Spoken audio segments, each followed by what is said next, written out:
What if you're not too much, you're just dysregulated? If you feel obsessed with someone or something or a particular outcome, or you feel super emotionally reactive, or you're just downright terrified of losing people from your life, it's not because you're too much, it's because your nervous system is dysregulated. In this video or episode, if you're listening to my podcast Under the Loon, we are going to explore anxious attachment through the lens of feminine energy and soft detachment. You're going to learn why just the willpower to constantly try and detach doesn't work, and why detachment at first might make you feel even more anxious. Most importantly, how your attachment style actually initiated in the body and where it came from, and how to start calming your own anxiety without feeling like you have to shut off your heart from the whole world or from special people in your life. Now, excuse the background noise, I can't do anything about it. I think they're trying to sword a surfboard or sand a surfboard. I don't know what the right terminology is. I have my microphone here. I'm doing the best I can. Let's get into it.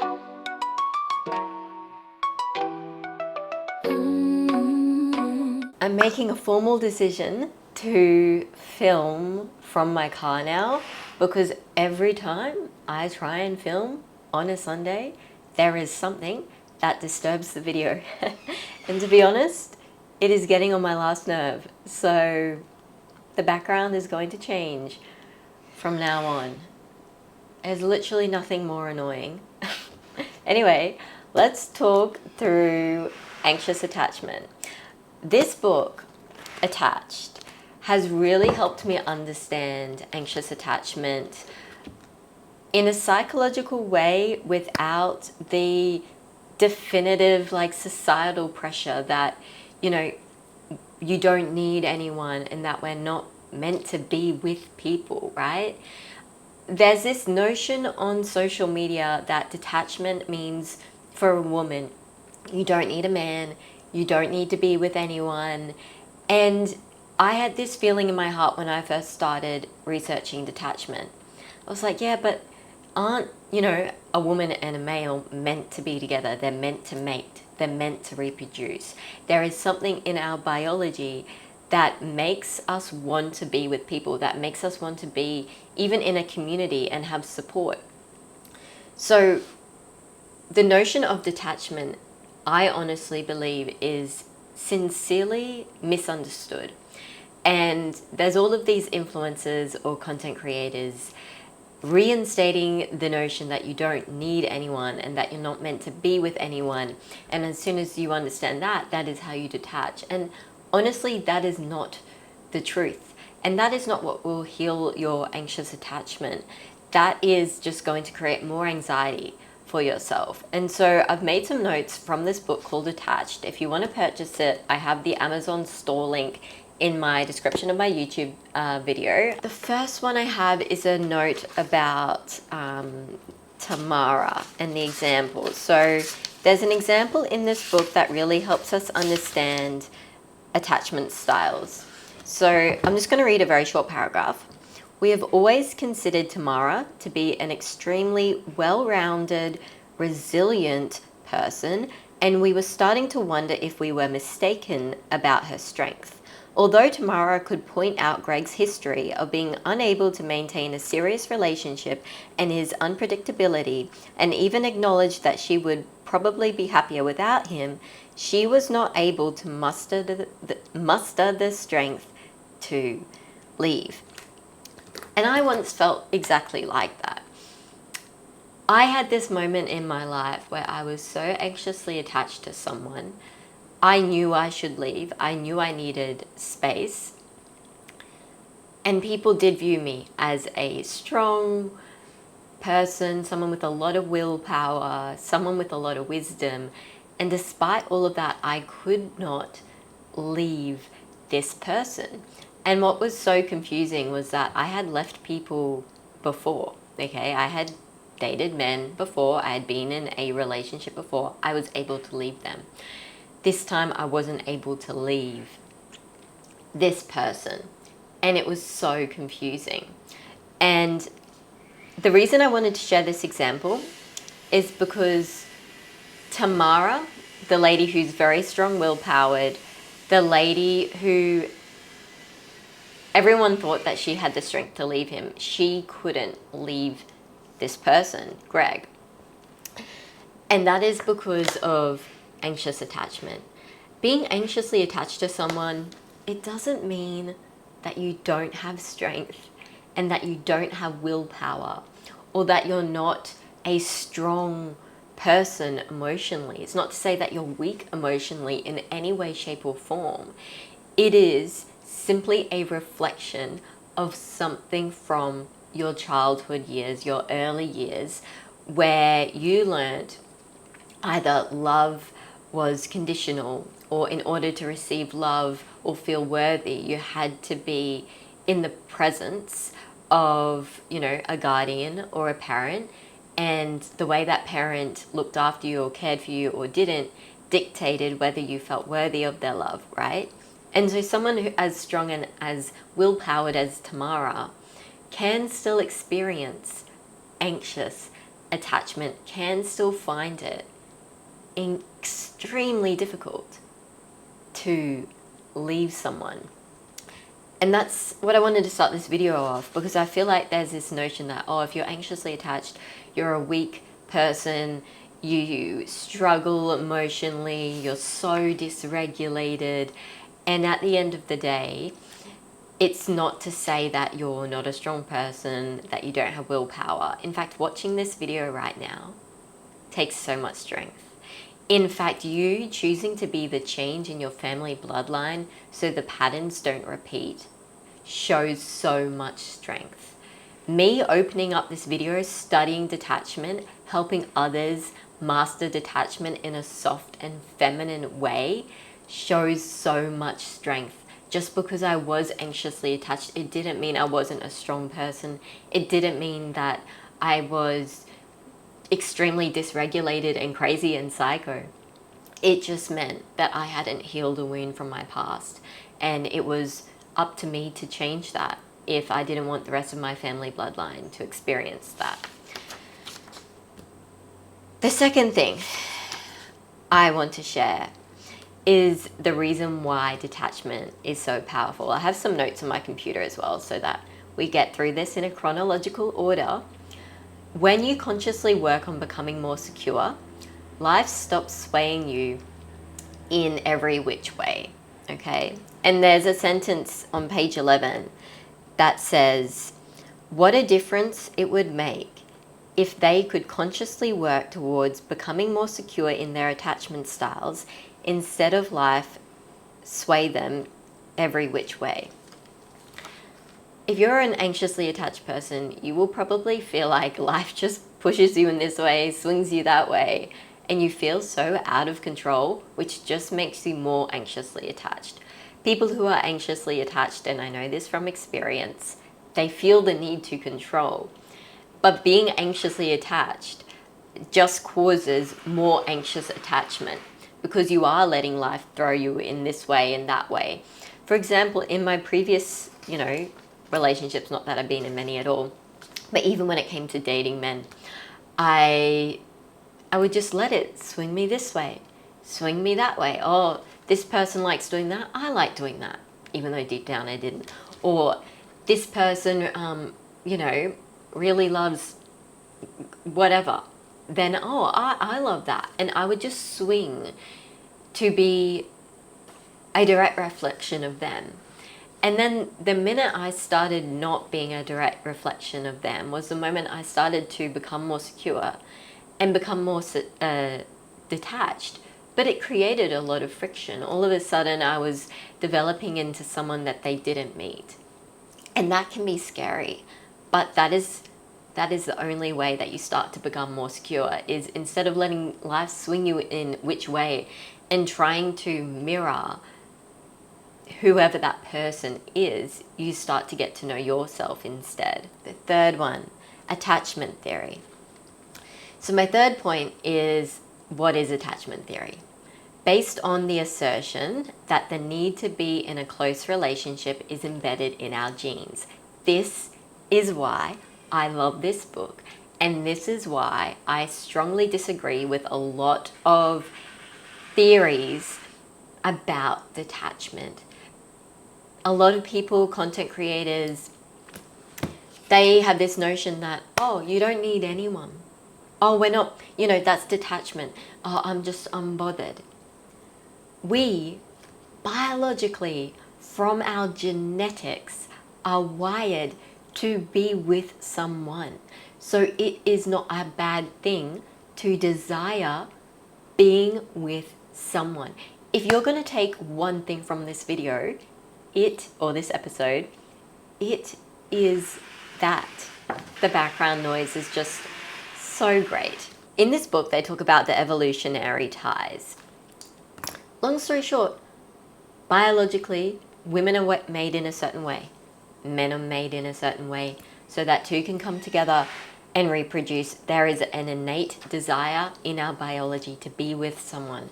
So the fact that you want to be with someone, or that you are with someone, whether you're anxiously attached to them or not, it doesn't mean that you're in the wrong, okay? It does not mean that you're in the wrong. I will always and forever have the desire to be with someone, whether I'm with someone or not at that particular time. It is in my biology.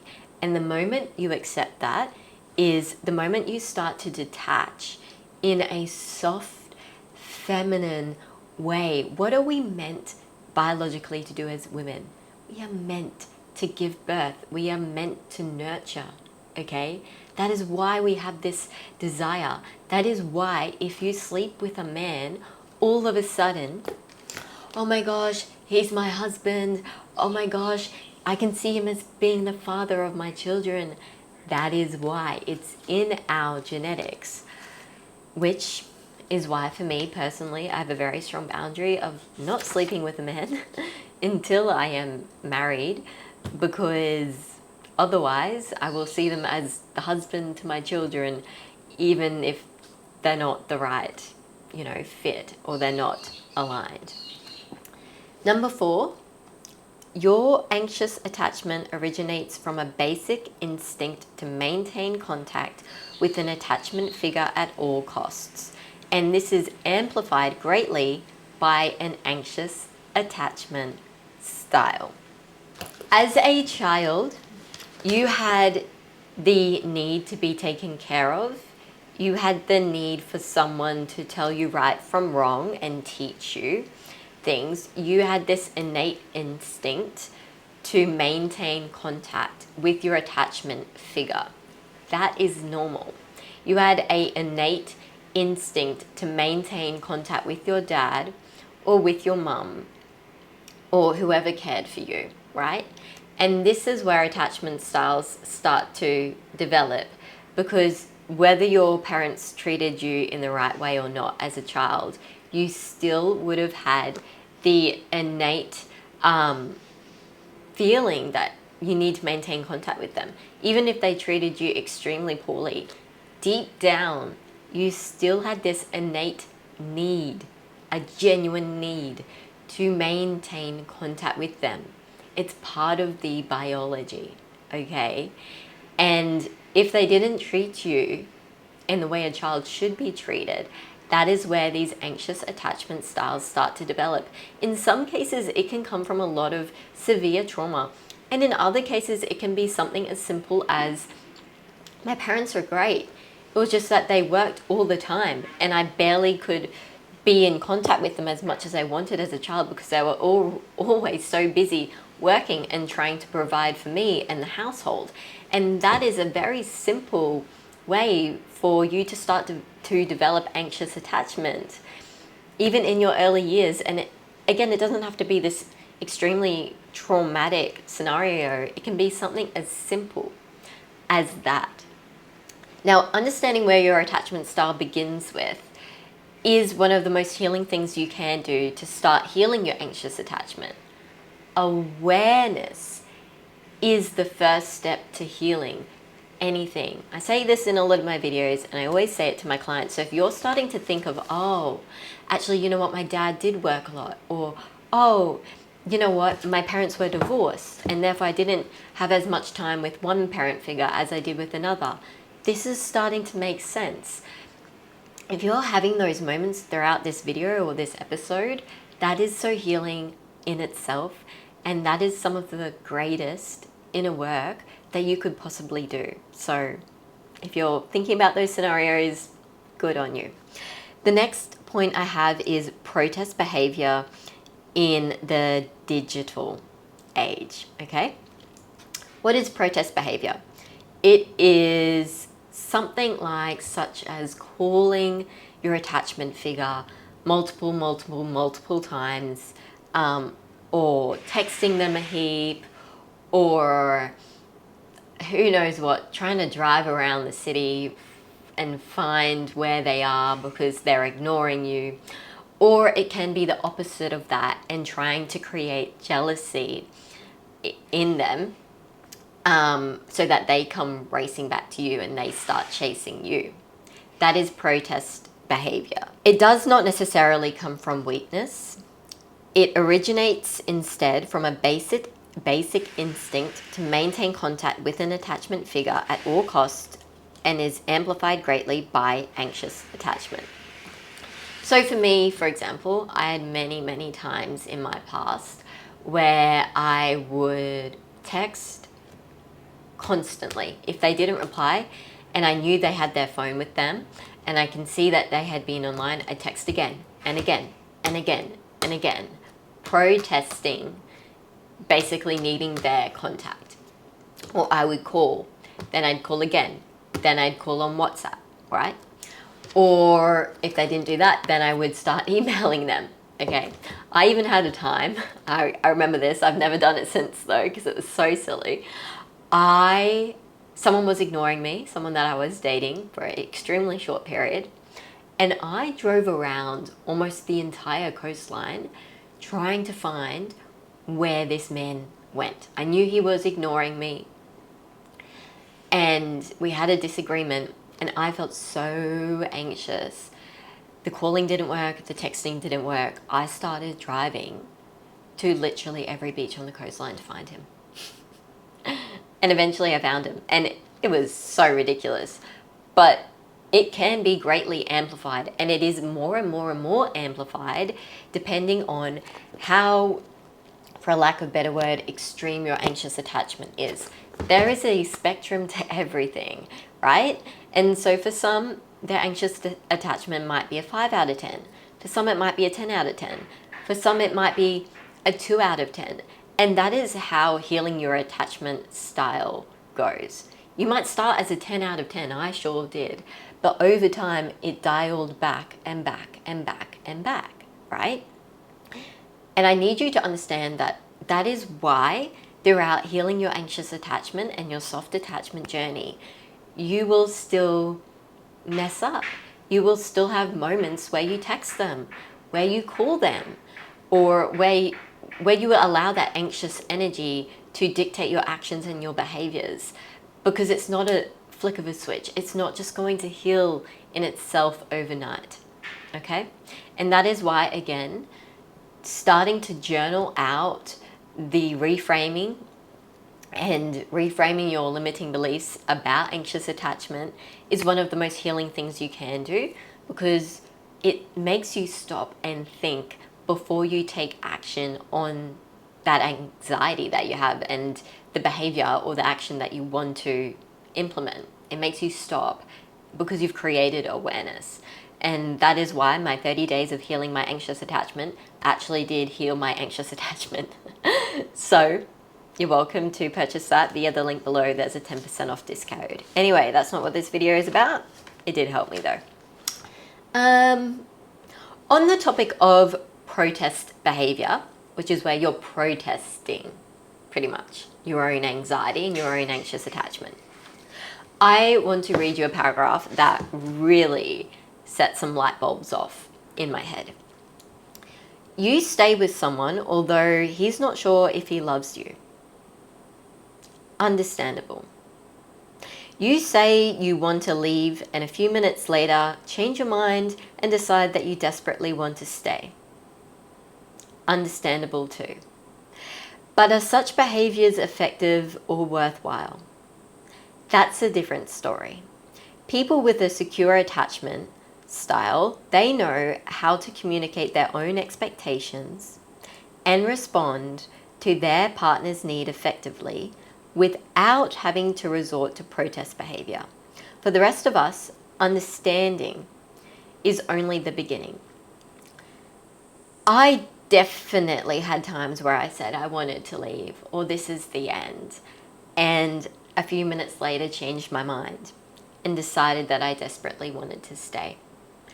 That is your own anxious attachment style in a very heightened state because you'd rather stay attached than detach. But again, I had this question in one of my previous videos about how to master your detachment style or how to detach. Anyway, I'll link it at the bottom in the description if you do want to watch it. And I asked a question.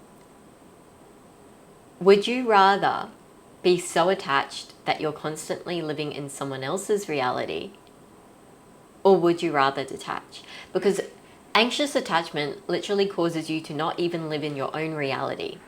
That is why you're swinging and swaying, because you're living in someone else's reality. That is taking so much presence out of your life. That is taking so many memories that you should have been creating out of your life. It's taking so much joy out of your life.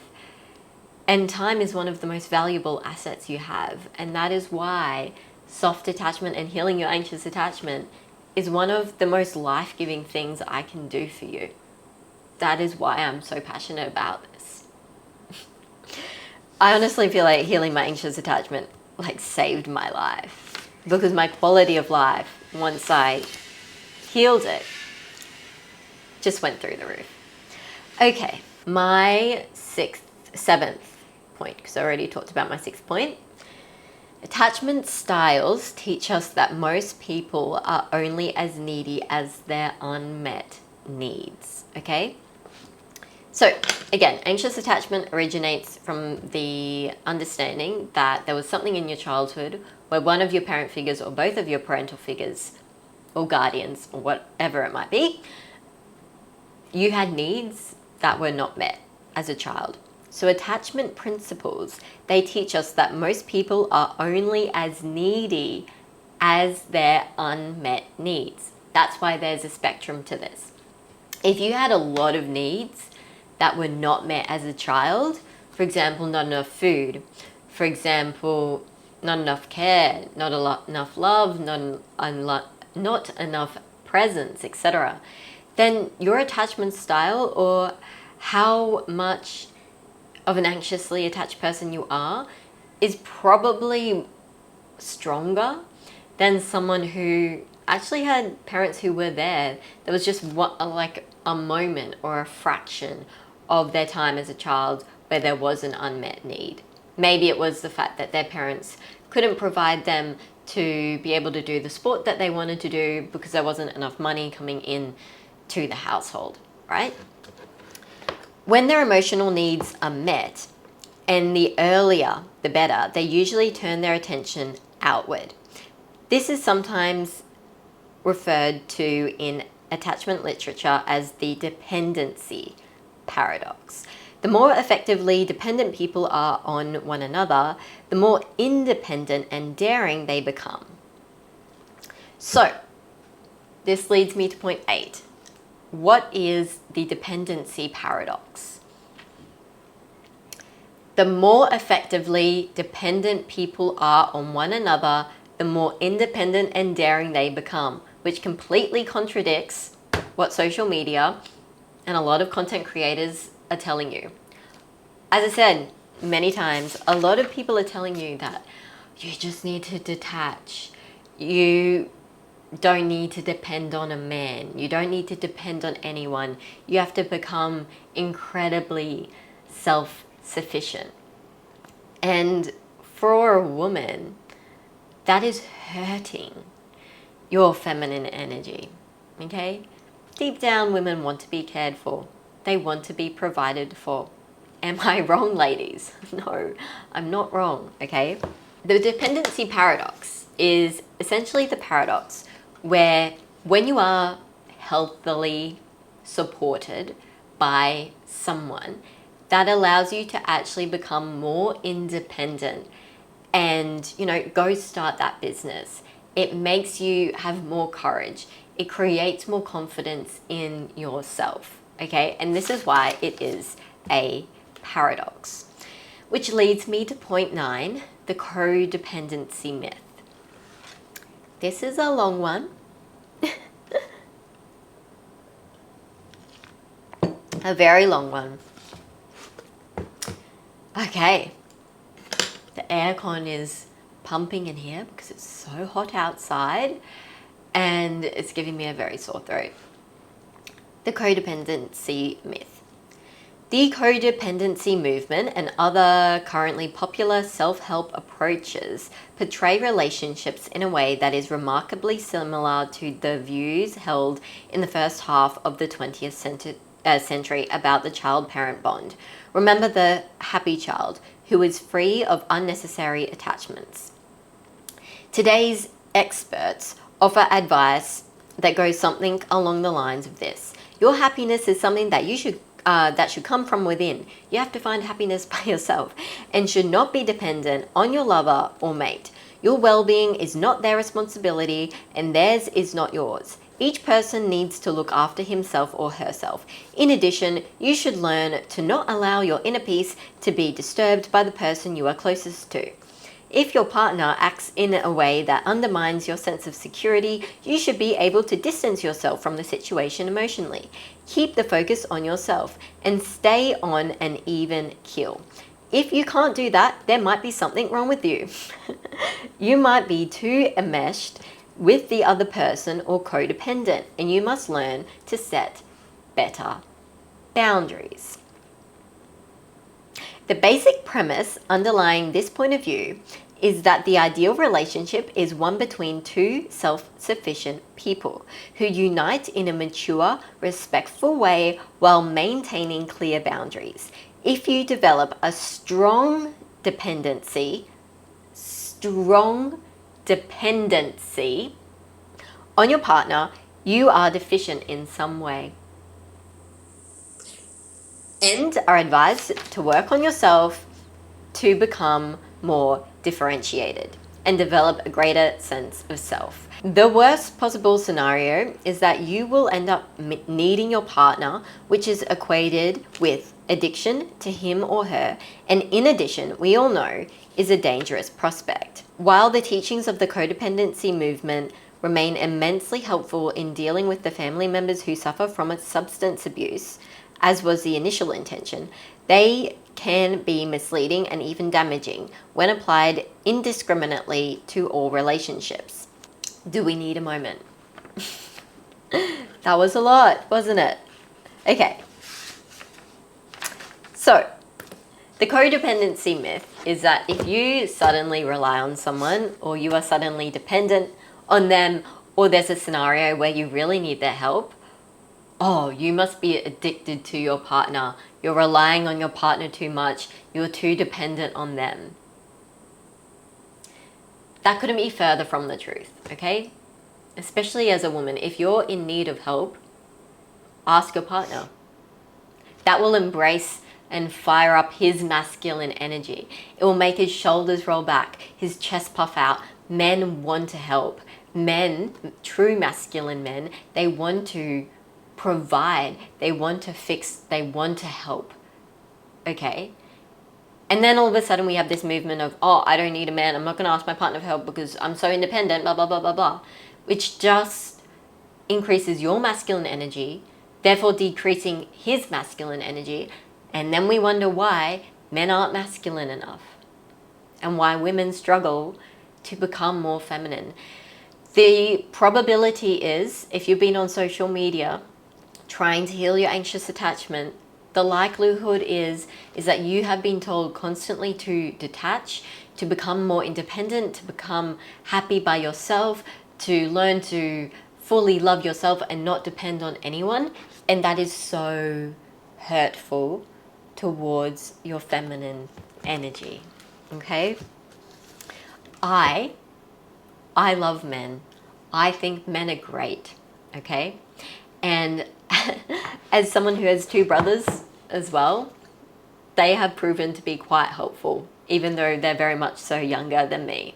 Sometimes as a woman, I don't want to climb up on the countertop to get something from the top shelf, all right? I just ask them. Doesn't mean I'm dependent on my brother, all right? If anything, that's allowing him to step up into his masculine energy, and it's allowing me to step back and be in my feminine energy. That is why I talk about soft detachment rather than just the word detachment, because detachment on social media is incredibly misunderstood, and all of these experts are telling you honestly the wrong thing, and it's damaging your feminine energy. On to point number 10, which would be one of my favorite ones, the biological truth. So I've expressed to you why this is wrong and why it is a myth, but there's also the biological side to this. Numerous studies show that once we become attached to someone, the 2 of us form one physiological unit. Our partner regulates our blood pressure, our heart rate, our breathing, and the levels of hormones in our blood. We are no longer separate entities. The emphasis on differentiation that is held by most of today's popular psychology approaches to adult relationships does not hold water from a biological perspective. Dependency is a fact. It is not a choice or a preference. Dependency is a fact. It is not a choice or a preference. Especially as a woman, but just as much so, especially for men too. Okay? Men need a woman who is in their feminine energy to become their best selves, to radiate masculine energy. They need that. They need someone to help. They need someone to fix. Well, not someone to fix, but fix things. For example, a broken down car. Men in my life have helped me with my car many, many times. Okay? It's not my thing. I don't want to do it. I don't want to learn about it. Okay? I'd rather just ask a man. The biological truth. In this book, there's then this experiment that's done where they test a lot of things: brainwave activity, blood, hormones, heart rate, essentially the health effects of dependency, and when 2 people unite and they become one entity. And the study essentially demonstrates that when 2 people form an intimate relationship, they regulate each other's physiological and emotional well-being. Their physical proximity and availability influence the stress hormone. How can we be expected to maintain a high level of differentiation between ourselves and our partners if our basic biology is influenced by them to such an extent? If you're in a healthy relationship, chances are your heart rate goes down when you're with them. Chances are that you're able to relax. Chances are your cortisol, your stress hormone, goes down. There's nothing wrong about being dependent on your partner. The thing that is an issue is if you depend on someone who isn't serving you, who isn't healthy, who raises your stress, who raises your heart rate, who creates hormonal imbalances within yourself. And then women wonder why their skin is breaking out, or then they wonder why they look puffier in their face that day, or they wonder why they lose their period. An unhealthy relationship will show up in a woman as health effects. You can even get a UTI, a urinary tract infection, as a female simply by being in an unhealthy relationship, even if there's no intercourse. It's possible. I am getting a phone call. Lunch is meant to be at 11:15. Can someone tell me how many followers you need on TikTok to go live on TikTok? Because I just realized that it's not really working, or maybe I have to set up my TikTok in a different way because no one can watch right now. It's like they won't allow me to do it. I don't understand that. I'm just trying to help women heal their anxious attachment in a very soft and feminine way, okay? Anyway, please help. Let me know. The next one I want to talk about is the strange situation test. While adult and childhood attachment styles are not one and the same, nothing better demonstrates the idea we're conveying than what is known in the field as the strange situation test. Now, this might be too psychological for you guys, or some of you. Listen to this. It will help you understand your anxious attachment so much. And this understanding, this awareness is the first and most practical thing you could possibly do to healing your anxious attachment style. Okay, the journaling is great, the meditating is great, the breath work, the EFT tapping or whatever it might be. EFT, I'm just thinking of like EFT stock exchange. Is that what it is? EFT, think so. Anyway, my brain just got incredibly interrupted by a phone call. All right.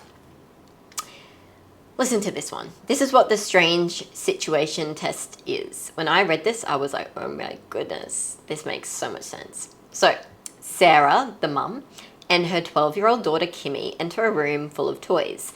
A friendly young research assistant is waiting in the room and exchanges a few words with them. Kimmy starts to explore this newfound toy heaven. She crawls around, picks up the toys, throws them to the ground, and checks whether they rattle, roll, or light up, while glancing at her mum from time to time. Then Kimmy's mother is instructed to leave the room. Up and quietly, she walks out. The minute Kimmy realizes what has happened, she becomes distraught. She crawls over the door as quickly as she can, sobbing. She calls out to her mum and bangs on the door.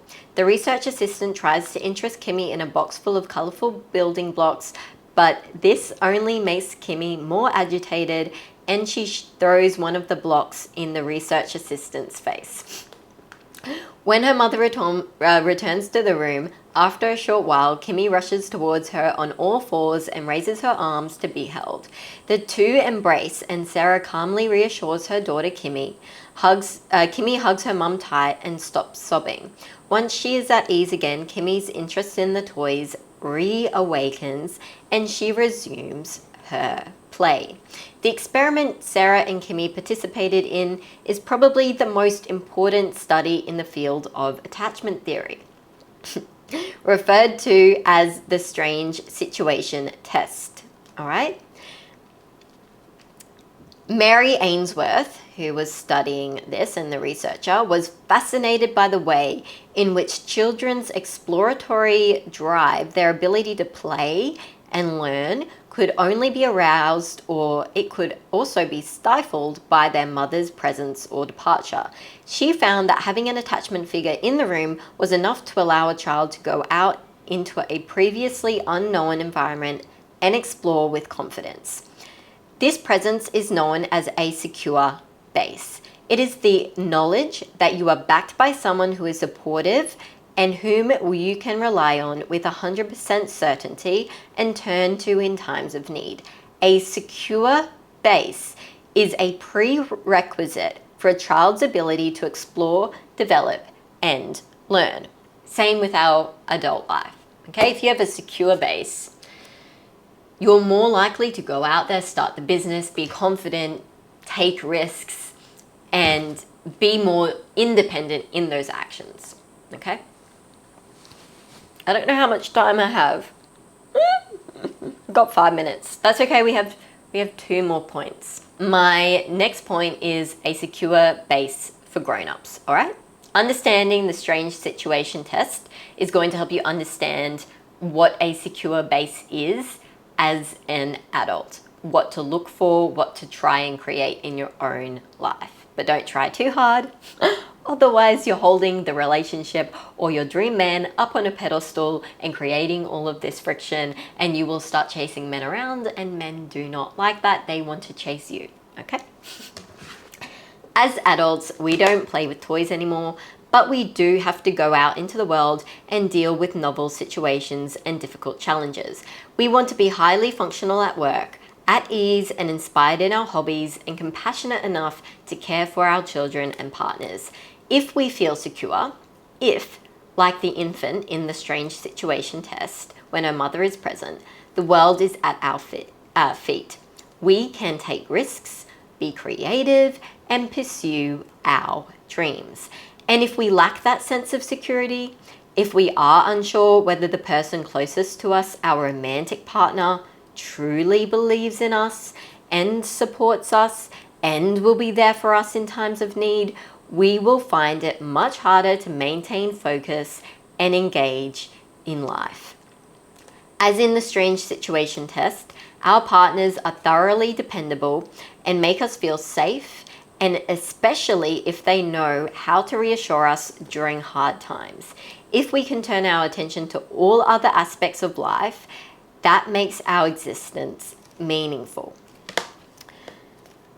When participants felt that their goals were supported by their partner, they reported an increase in self-esteem and an elevated mood after the discussion. They also rated higher the likelihood of achieving their goals after the discussion than before.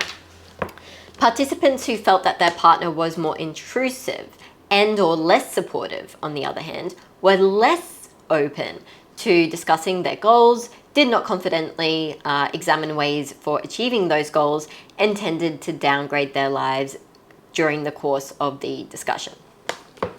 So that was a separate test within adults and relationships. So we have 3 minutes left, okay? We have 3 minutes left till I have to leave, and 2 minutes now left till this camera dies. I'm going to make a separate video on how to find the right person to depend on, because there's so much that could be said. That was my 14th point, but we won't get into it today. Today's video has been long enough.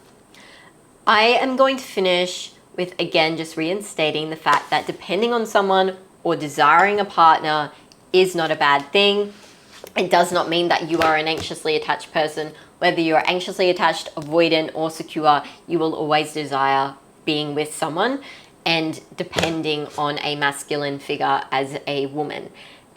That is also a way that you can grow and glow your feminine energy, okay? And it's the way they can grow and glow their masculine energy.